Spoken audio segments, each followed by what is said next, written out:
世界一面白いアクション RPG を作る。これを人生のメインクエストに掲げております。はい、高と申します。さあ、今目の前でですね、謎の物体がめちゃくちゃ荒ぶってるんですけど、これなんだかわかりますか？今までの動画にもね、何回か登場してるものなんで、察しのいい方はお気づきかと思うんですが、こちらね、月1で定期的に開催している最新のビルドでね、講談社の社員さんにプレイしてもらうテストプレイにおいて発見された新しいバグですね。答えを言っちゃうと、これ実は狼なんですね。狼に対して背後からバックスタブを決めると、実はね、狼に対するバックスタブのモーションがこのゲーム存在してないので、無を参照してしまってね、謎の挙動を発生させてしまうという、そんなバグでした。というわけで今回はね、4月のテストプレイ会の動画をね、みんなと一緒に見ながらちょっと振り返っていこうかなと思います。これ実は何気に初ですかね。僕以外の方がプレイしているところを共有するっていうのはちょっと初めての試みかなと思います。どうしてもね、やっぱ僕のプレイって敵の挙動とかもね、全て把握した状態で立ち回ってるので、ちょっとどうしても作り物っぽくなっちゃうところがあるんですが、今回はね、担当編集さんの生のプレイをね、温かい目で見守りながら、このゲームの改善点とかね、ちょっと探していければなと思っております。ただこれ一つ残念なことにと言いますか、嬉しいことなんですけど、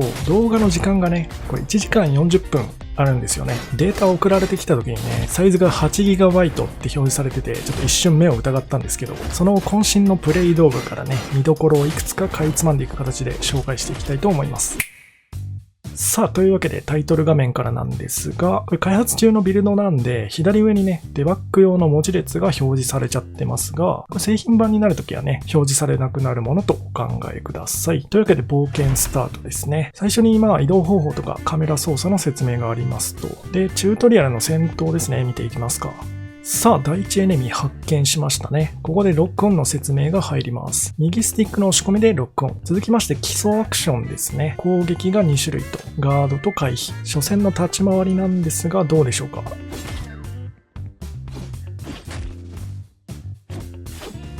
めちゃくちゃヒットアンドアウェイしてますね。いいっすね。やっぱこの手のゲームってダメージ食らわないことが第一優先ですからね。この段階ではまだね、コンボ攻撃どれくらい繋がれるとかそういった情報も開示されてないので、確かにこういう立ち回りする人が多いのかななんて思いましたね。そしてここでキーアイテムを一つ拾いまして、くさびですね。回復アクションのちぎりが解放されます。R2 プラス×ボタンで体力を回復できるアクションですね。くさびを一つ消費して行っていく感じになります。で、これちょっとちぎりとは関係ない話なんですけど、このアイテムを拾うモーションですよね。これちょっと不評だったんで変更を予定しております。具体的には足を止めずにね、歩きながら拾えるようにしようかなと思っています。そしてここで左上連撃の説明が入りますね。さっき言ってたいわゆるコンボ攻撃のことですね。四角四角三角、あるいは三角四角三角と。強攻撃ボタンであるね、三角から始動した方が一応火力高くなるんですけど、ここがですね、ちょっといまいち不評だったポイントですね。四角ボタンの側撃始動のコンボ、四角四角三角の方が発生がね、早いんで、正直こっちだけ使ってりゃよくねっていう感覚を抱いた人が多かったみたいです。これはね、確かにそうだなと自分でもちょっと反省してて、もう実はね、すでに今、現状手元にあるビルドではそこにちょっと手を加えてあります。強攻撃始動のコンボが昔はね、この三角四角三角で3連撃の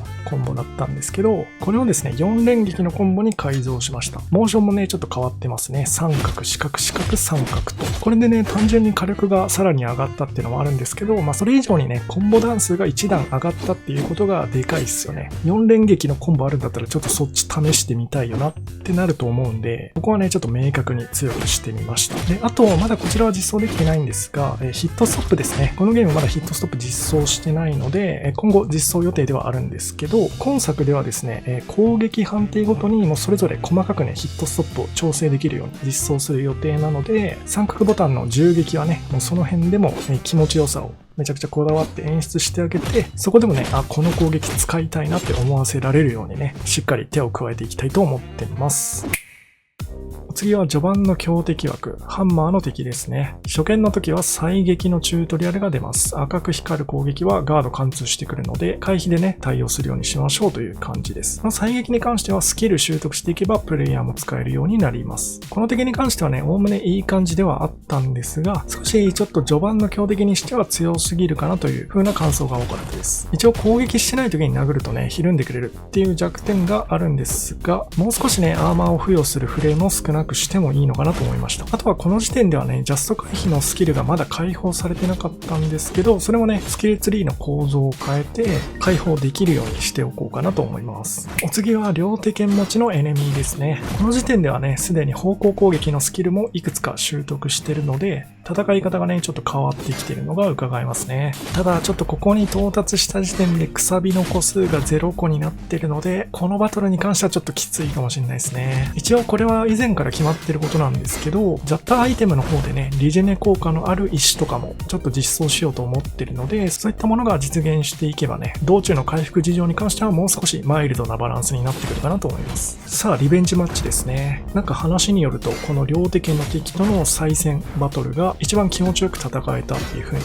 嬉しそうに話してましたね。見ていきましょうか。どうやら新規取得した回避系のアーツをね、うまく積極的に使っていこうみたいな、そんな感じの意識が見て取れますね。今回はくさびの数もね、十分ある状態でのバトルなんで、しっかりね、回復さえサボらなければ順当に勝てるんじゃないかな。一応この敵ね、動きは結構強いんですけど、火力自体はね、全然そんなことない敵なので、しっかりね、立ち回りの楽しさを味わえるような、ちょうどいいバランスになってるんじゃないかなと思いますね。さあ、そして最後に、今回のテストビルドでの後半エリアに当たる部分ですね。ここまで来るともう方向攻撃とかもね、すべて出揃ってきて、いろんな通常攻撃使えるよっていう状態です。なんかね、見てる感じ、この切り上げ攻撃がどうやらお気に入りみたいですね。これね、昼間せ時間が長いんですよね。なんで、左上連撃のパーツとして結構有用なんですが、ちょっとね、うまいこと長いコンボにはつなげれてないみたいですね。一応最長のコンボルートとかも、スキルの習得のページにね、全部書いてはいるんですけど、担当編集曰くぶっちゃけ読まないっすっていう風に言ってましたね。確かになって思いました。僕自身はね、そういうスキルページとかは結構読み込むの好きなんですけど、多分多くのプレイヤーがなかなかね、しっかり読み込むってことはしないと思うので、ここもね、ちょっとどうにかせないかんなということで、このテストプレイの後にね、会議がちょっとあったんですけど、そこで決まった案としては、レコメンド機能をつけようよっていう話になりました。スキルの解放具合とかを見てね、その時点でのおすすめのコンボみたいなやつを、チュートリアルとかでも使ってたね、画面の左側にさりげなくね、表示されてたやつ。あれを使っておすすめの左上連撃ルートなんかを常にね、バトルのたびに表示してあげるっていうのが、優しい作りなのかなということで、ちょっとね、急遽そういうものも今後実装していくことになりました。というわけでね、今回は担当編集さんのプレイ動画を温かい目で見守るという、そんな動画でございました。ではまた来週もよろしくお願いします。